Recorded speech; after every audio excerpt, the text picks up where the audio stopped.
The tour pros all do this. Tiger Woods even has 2 of them in his putting stroke, and yet the typical amateur doesn't even know what it is, much less has one or understands it. I'm talking about a putting trigger, a trigger to initiate your backstroke in putting. Well, stick around, because in this video, not only am I going to explain to you what a putting trigger is, how it helps you have a better, more consistent, more stable stroke, but we're also going to help you develop a personal trigger for your stroke that'll help you make more putts. Let's get to it.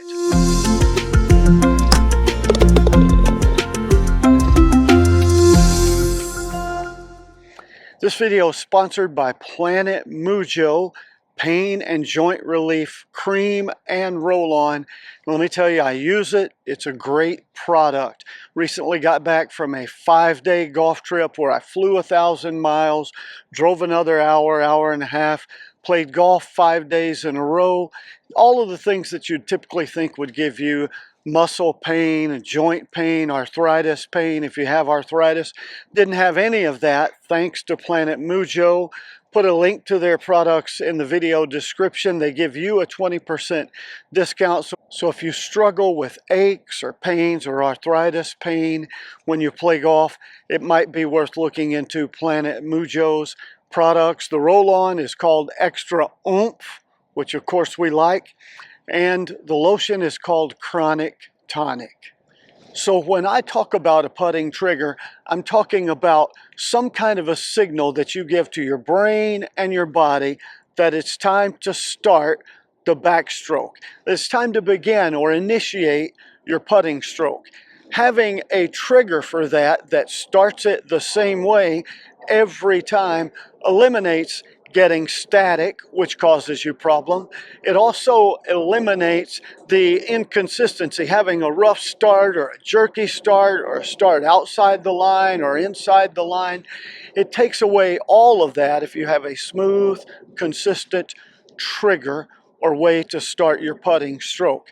And in this video, I'm going to help you have that. We're going to talk about 3 elements that must be included in your trigger and how to make your putting trigger unique to you in a way that will even help solve your problems. It'll make it unique and specific to your stroke, and it'll help you a lot. So the first thing is, when it comes to a putting trigger, you've got to have consistent grip pressure. I see so many people who set up, and a lot of folks, for instance, do a forward press. And so they're set up and they're over the ball, and then right before they stroke, they move their hands forward a little bit, make a little forward press, and that's okay. It can actually be a good thing, can also be a bad thing. We're going to talk about that in a minute. But the grip pressure changes.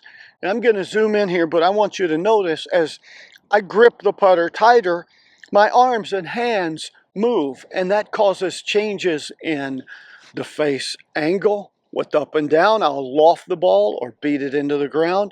Causes changes with the face angle being open or closed to the target line. It creates a problem.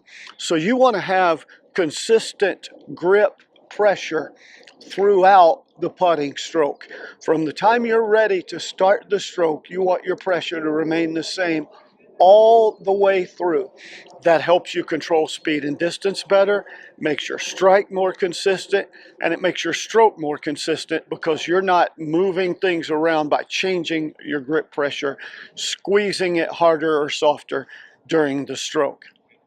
Second thing that must be included in your putting trigger is that it needs to be a part of your overall putting routine.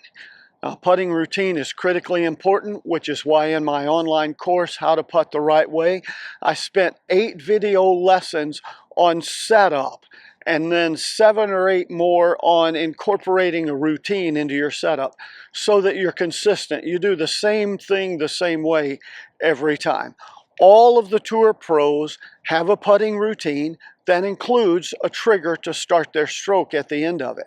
Think about, I'll just walk you through my putting routine for a moment. So I'm reading the green and I've got the putt red. Let's put a ball down here. All right, So I've finished my green read. I've got a target out in the distance. I've got an intermediate target 8 or 9 inches in front of the ball. I'm in what I call the thinking zone. That's the end of my green reading routine. Now it's time for my putting routine. And my putting routine is the same every time. I step up to the ball, place the putter on line aimed at my intermediate target, which is right here. I make sure the putter face is square, look out in the distance to my target beside the hole. Now I'm going through my setup checks. Hands in the right position, ball position, eye position, feet, shoulders square to the target line, back to my target and the hole, trace that line back to the ball, and then I go. But there's a routine. My trigger for me is a visual trigger. When my eyes come back to the ball, I go. But what I want you to notice in that routine is this. There's positive action consistently, step by step by step. I do this, I do this, I do this, I do this, I do this, I putt. And what happens is, because there's something for my brain and my body to do every instant, is there no time for thoughts to creep in about, oh man, you better make this one, it's on camera, and editing is hard, and people can tell if you edit.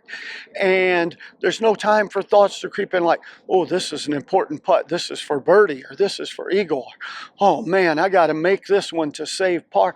None of those thoughts have time to come into my brain, or none of the, oh, don't do this or don't do this. They're all positive, and it's step by step by step action. Keeps me from having negative thoughts come in, and it also creates a consistent rhythm. The pros, all of the tour pros, do something very similar to that. And if you notice, from the time, if you watch the pros on TV, from the time they finish their green read, they start setting up to the ball. You can set a stopwatch, and it doesn't matter if it's a 5-foot putt or a 25-foot putt or a 3-foot putt. You can set a timer to that because it's the same amount of time every time. They don't get static and allow negative thoughts to creep in and hesitation and doubt. On rare occasion, you'll see somebody set up over the ball and then back away. That's because they went past that time frame to putt the ball. They went past that time frame for their trigger, and their body and their mind can just sense that, and so they pull back, start their routine again. Strongly suggest that you develop a putting routine like we talked about in the class. You ought to check that out. I'll put information and a discount for you in the video description. Strongly suggest you check that out. Have a good, consistent routine, and including a trigger. Third thing about a trigger to initiate your putting stroke is you can come up with one that helps solve the problems that are unique to your putting. For instance, I see a lot of people who, oh, I know I need a trigger to my putting stroke. I'm just going to come out and do a forward press. Well, you need to understand the purpose of a forward press. Most putter faces are lofted around 3, sometimes as many as 3.5 or 4 degrees. And the purpose of a forward press is to take that loft out of the putter, to de-loft the putter face. So it's like this. You move it like that with a forward press, and then the tour pros are trying to strike the ball with a slightly, like 1 degree or less, upward stroke with a de-lofted face.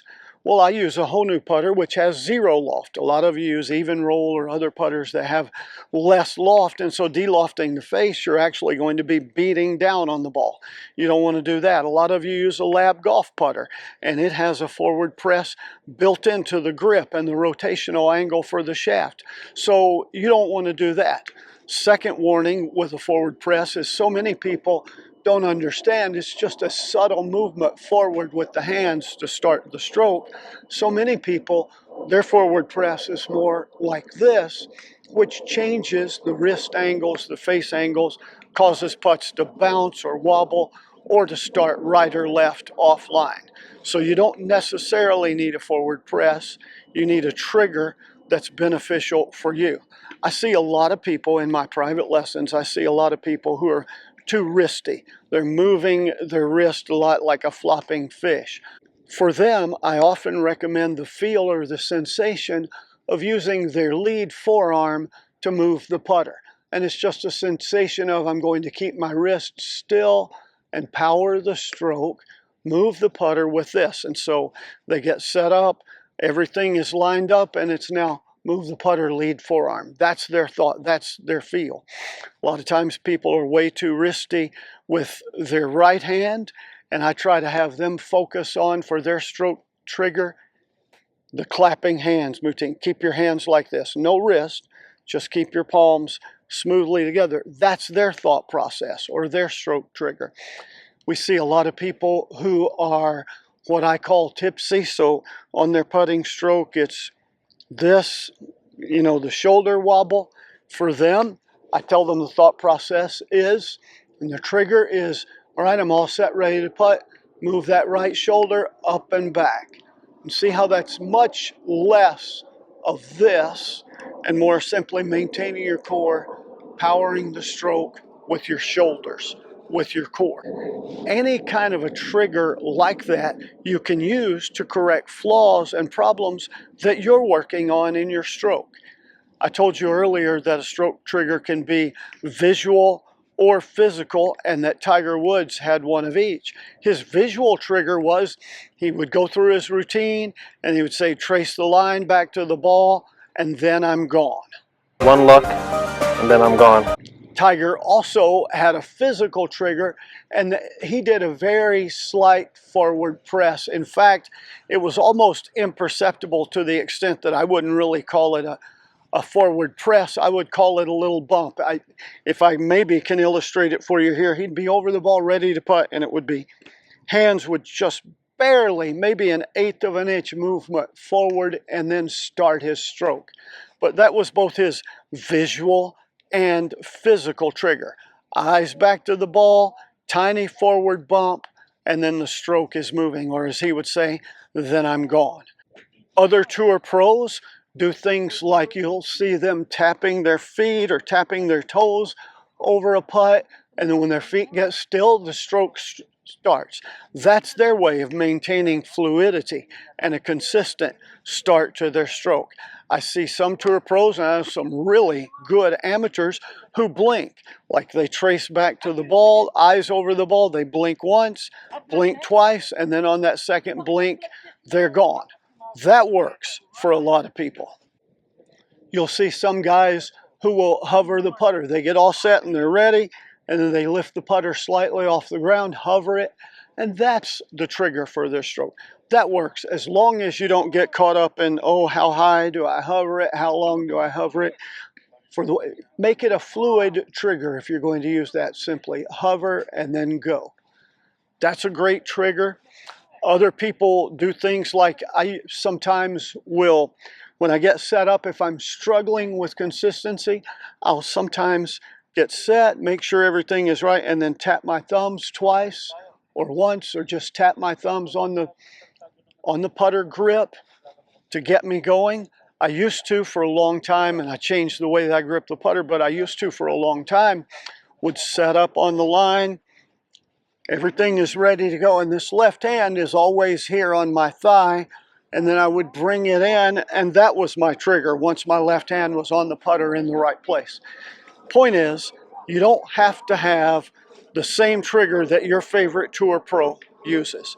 You need to have something that works for you, that helps solve the problems that you have in your stroke, the issues and the tendencies that you want to overcome, that keeps you fluid, that keeps your mind occupied so you don't have time for negative thoughts to creep in, keeps you moving forward and consistent and making a smooth start to the stroke.